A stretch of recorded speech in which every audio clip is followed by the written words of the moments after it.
Coralie Bouisset, c'est un comble. Elle nous parle santé tous les dimanches et dimanche dernier, elle était malade. Comme quoi, ça peut arriver. Ça peut arriver à tout le monde. Hein. Exactement. Mais ça va mieux et vous êtes là et c'est un plaisir de vous retrouver. Ça va mieux, j'ai bossé. J'ai même une petite surprise pour Thierry. Parce que j'aime beaucoup Thierry et que voilà. Et donc, du coup, j'adore l'instant sacrée soirée. En fait, et en plus, je suis désolé, je fais une petite parenthèse, mais aujourd'hui, je voudrais tous les embrasser parce qu'ils sont nombreux. C'est la Saint-Thierry, donc je les embrasse très très fort. C'est le 1er juillet, voilà. Et Coralie ne le savait pas, mais et ben voilà. Donc bisous à la fin de l'émission. C'est ça. Toi, bien évidemment, on s'embrasse tout le temps, mais celui-là est particulier. Hein. Je savais que tu étais un saint. Je le savais. Je le savais. Comme quoi, rien n'arrive par hasard. Et exactement. Donc, merci beaucoup, Coralie. Et donc, comme au Carnet Santé, nous recevons des étudiants en journalisme et de l'école de journalisme de Nice, j'ai eu le plaisir de me balader sur l'annuaire des anciens étudiants de l'école que j'ai moi-même réalisée. Ah oui. Et j'ai donc appris que Thierry avait fait la des même études école de journalisme que moi à Nice. Et moi, je viens d'apprendre que Thierry avait fait des études. C'est énorme. J'y suis allé 2 jours. Un jour pour voir ce que c'était, le deuxième jour pour dire que j'irai plus. Et donc, j'ai l'honneur de vous présenter la photo. Qui date de quelle année, du coup? Qui date d'il y a quelques années. Thierry, c'est quelle année, ça, la photo? Je crois que ça fait bien 20 ans. Oh la vache, pardon. Voilà. C'est fou parce qu'on dirait mon fils. Ça date. Promotion 97. Hein. Donc ça doit voilà, ça a plus de 20 ans. Voilà. Donc voilà. Merci, c'est joli cadeau. Merci. J'étais sûre que ça vous plairait. Ah mais ça me fait très plaisir. Du coup, j'ai trouvé ça super. J'ai pas mis le petit témoignage qui était juste après, où vous dites à l'école qu'ils ont planté la graine et que ça a fait pousser l'arbre. J'ai trouvé ça magnifique. J'étais très poète à l'époque. Les choses ont un peu changé, mais mais moi je garde de très très bons souvenirs de ce passage. D'abord parce que je m'y suis fait coiffeur aussi d'ailleurs. C'est fou ça. J'attendais le truc. Je dis heureusement. Thierry, prenez une photo de moi il y a 15 ans. Je vous assure que vous aurez. Mais j'en garde de très très bons souvenirs. D'ailleurs, comme toutes les vies d'étudiants, je pense, et j'ai gardé aussi de forts liens de camaraderie avec certains de mes camarades qui sont devenus journalistes d'ailleurs un peu partout en France et même au-delà. On se régale avec cette image, mais il va falloir parler santé à un moment donné. Donc on va y aller. Mais merci Coralie pour ce cadeau. Donc bonne fête Thierry. Merci beaucoup Coralie. Donc on va revenir à nos moutons et en parler de réflexologie plantaire. Alors une petite parenthèse santé et médecine alternative, puisque je rappelle que la réflexologie plantaire est une médecine douce, donc il faut quand même faire attention aux praticiens que vous allez voir, parce que c'est pas réglementé malheureusement.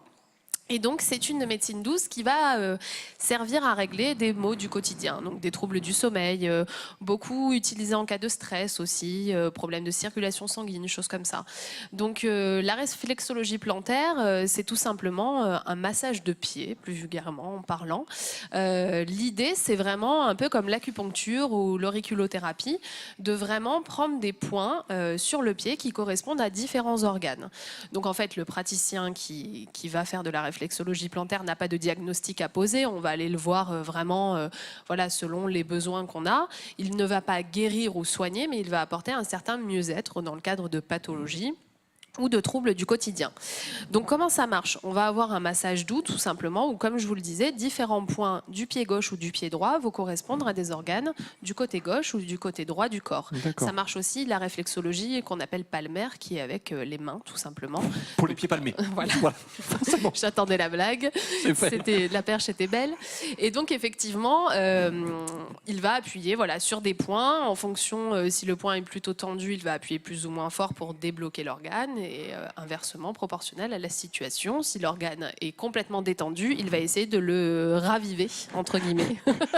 Voilà, parce qu'on parlait d'organes détendus, donc du coup la réalisation s'amuse à nous donner de belles images. La meilleure illustration de l'organe détendu. D'où l'expression ça va être ta fête. Pardon. Dans le dernier numéro des Carnets Santé, c'est notre journaliste Estelle qui s'est collée au J'ai testé pour vous, tout simplement, une chronique un peu sympa. Donc on a eu la chance d'avoir un retour assez original, puisqu'elle a ressenti la séance de réflexologie comme une séance classique, mais aussi comme une séance de psychothérapie, puisque le réflexologue qu'elle a été voir a vraiment été plus loin dans la conversation pour essayer aussi de lui faire sortir ses émotions. Parce qu'il expliquait que quand on est stressé, tout simplement, les organes, le corps se bloque et se crispe, et on peut avoir des symptômes des tensions, forcément. Ça crée des tensions, effectivement, et donc on peut avoir des symptômes divers et variés. D'accord. Donc l'idée, c'est vraiment d'apporter un certain bien-être. C'est accessible à tout le monde. Alors une séance, très rapidement, ça se déroule de manière assez classique. Le patient arrive, les pieds sont nettoyés, évidemment. On a un petit discours, un petit questionnaire pour les antécédents médicaux. Et après, on a un massage d'abord un peu doux pour détendre le pied, puis l'appui sur les différents points qui correspondent aux différents organes. Donc les bienfaits, ça dynamise l'organisme, harmonise les fonctions vitales, libère le stress, soulage les tensions du dos et, comme on l'a dit, effectivement aussi tout ce qui est problème de circulation sanguine, etc. Et dernier point, côté tarif, on commence à partir de 35 € la séance à peu près, selon le timing et le praticien que vous allez voir. Mais effectivement, c'est assez accessible et ça peut être une alternative complémentaire dans le cadre soit de pathologies graves, soit sinon effectivement pour des maux classiques du comme quotidien. un cadreur qui tombe, par exemple. Ça peut servir aussi. Non, mais on a bien compris que c'était de l'accompagnement et du soulagement. Voilà. Effectivement. Merci ça fait du bien. beaucoup. Aïe, aïe, aïe. Oh oui, beau massage de pied. Beau massage de pied. Mais il faut enlever la chaussette, par contre. Sachant que le cadreur a marché cette semaine 488 km. Donc je peux vous dire que le massage, à mon avis, Mika, ça fait du bien. Bon courage. Ça fait du bien à Ilan, moins à Mika. Moi, Mika. Merci Coralie, en tout cas. Avec plaisir. On retrouve toutes ces infos dans le dernier numéro des Carnets Santé. On en a vu la superbe couverture tout à l'heure. Il est tout chaud, il est tout beau.